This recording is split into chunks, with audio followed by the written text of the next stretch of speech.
Hey guys, welcome to my channel. As I was laying down, the Lord had me to get back up, and I need to give this word to someone. Whoever you are in a relationship and it is on the rocks. It's not working out. There's a lot going on. Sometimes it's up, sometimes it's down, but it's mostly down. And it's in your mind that you're going to try to get a baby. You want to get pregnant. You are on birth controls. Whether you are actually taking pills or you're taking shots, you are thinking of getting pregnant, and this idea is in your mind. This man does not want children. And the reason why you are on birth controls. And it is in your mind. As a matter of fact, you are not married.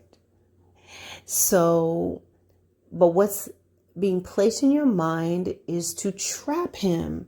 I mean, that's really what it boils down to. And you're going to get pregnant, and you believe that this is going to turn things around, turn his heart around towards you. But I've been awakened out of my sleep to tell somebody that you're making a huge mistake. You're making a huge mistake. He's not going to draw near to you. He's going to pull away from you. He's going to be resentful towards you. He is going to, the Lord's even showing me that he's never going to claim this child. And you're going to find yourself being alone. You're going to find yourself raising a child by yourself. And the sad thing about it is you're going to become frustrated with a child. You're going to become frustrated because you are going to be left taking responsibility for the child. This relationship that you're in, God did not call you to it. When you have to take desperate measures to try to hold on to somebody, that is a clear indication that this person is not for you. A child does not guarantee happiness. A child may link you to somebody, but if that man is already resentful towards you, a child can do just the opposite of what you're thinking it's going to do. It can cause him to resent you. It can cause him to run away from you even faster.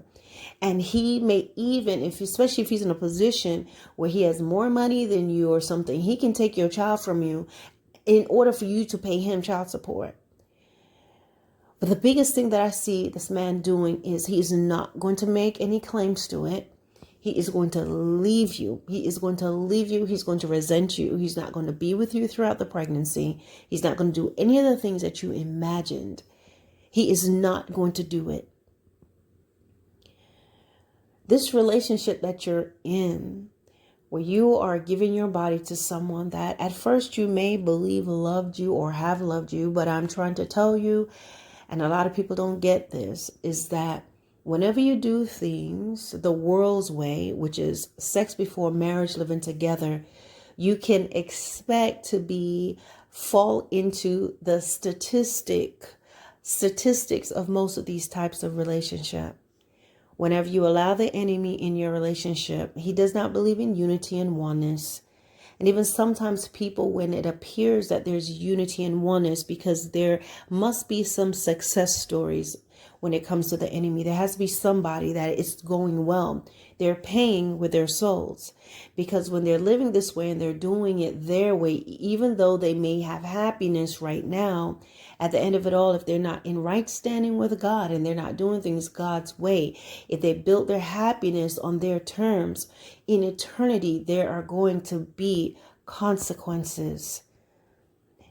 You are in a situation right now where you are desperate for the love of this man. You want him to be with you. You want things to go back to where it was. But any relationship wherein the enemy is invited in, when we choose to do things outside of God, when you choose to say, hey, we're going to have sex before marriage, we're going to do things this way, you immediately let the enemy in. He does not believe in unity. He does not believe in oneness. And whatever things that man may be going through, whatever struggles, even if he may love you, he cannot overcome the demons within. He cannot overcome those habits and those things within. And sometimes even they may be living with you, they still have a desire to just be free, because now you're home. Now he's seeing you all the time. Now he's been with you all the time. Now he's seeing, you in when you're not so pretty and you're not together. And honestly, only a man who is truly for you can see you in this way and still be okay with it. But sometimes there are people that want to live with you or live together before marriage, whether it's a man or a woman, and they say, oh, it's just a piece of paper.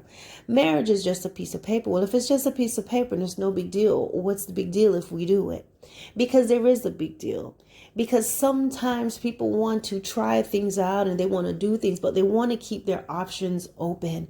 And when that man does not want to put a ring on your finger, he does not want to commit to you, it's because he wants to keep his options open.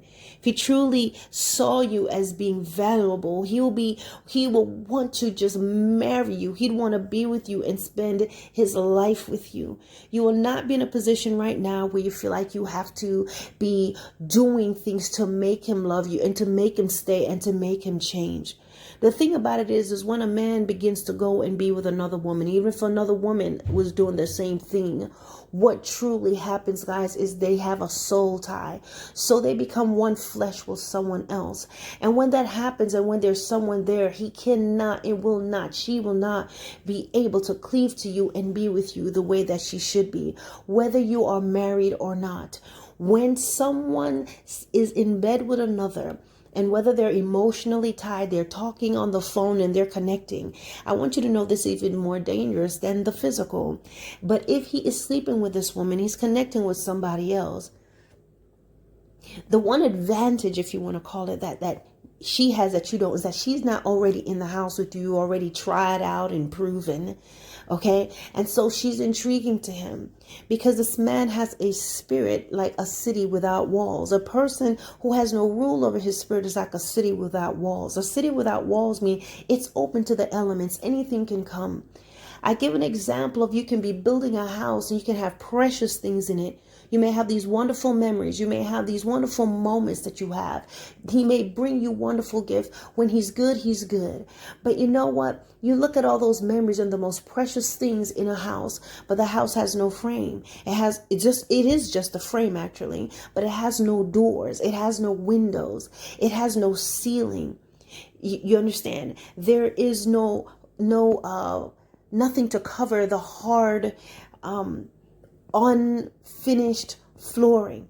And so if you imagine a home like that and you put the most expensive pieces in there and your most memorable, cherished things in that home, it is subject to rain, it is subject to winds, it is subject to elements, it is subject to robbery, theft, it is subject to loitering. Anyone could come in and rest.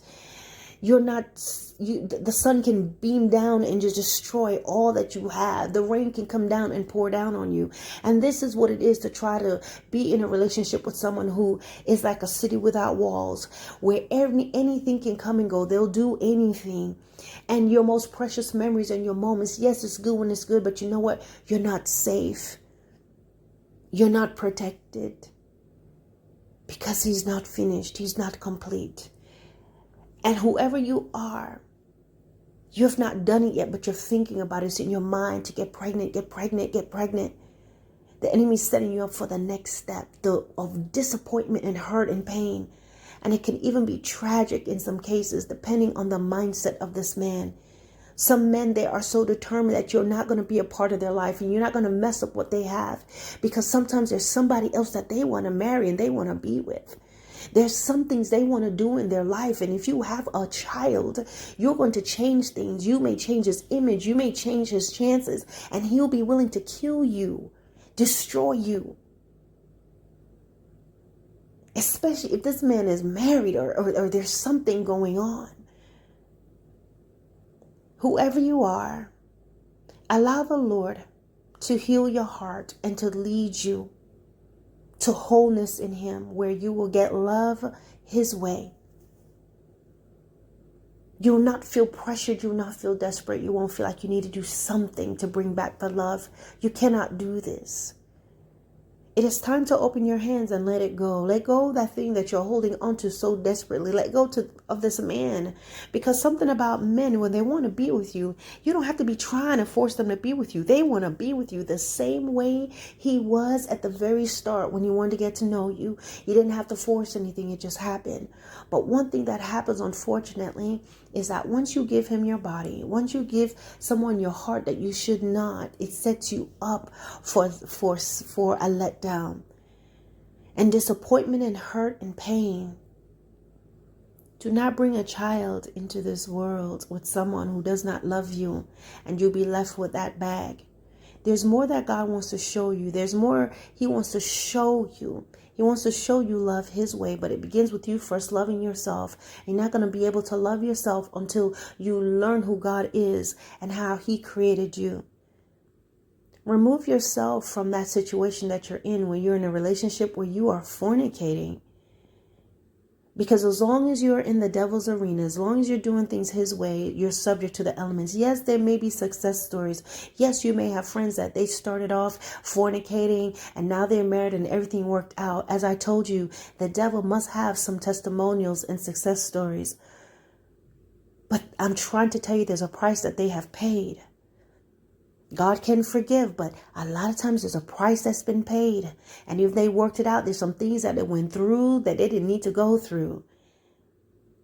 You know, you can see a beautiful shoe and the finished product is wonderful. But it's another thing to try to wear the shoe while it's being made. Before they put in that nice comfy sole in it. Before they put the heels on. It's one thing, it's another thing to walk in shoes where those little nails and tacks has not been, and the only way I can think is finished. They haven't added all the other things that will protect you from those little things that make a shoe so beautiful. But yet, if you pull a shoe apart, you'll see all the glue and the tack and the little things that's in there. But oh, how uncomfortable would it be to try to wear those shoes in the making before the heel is on, before they have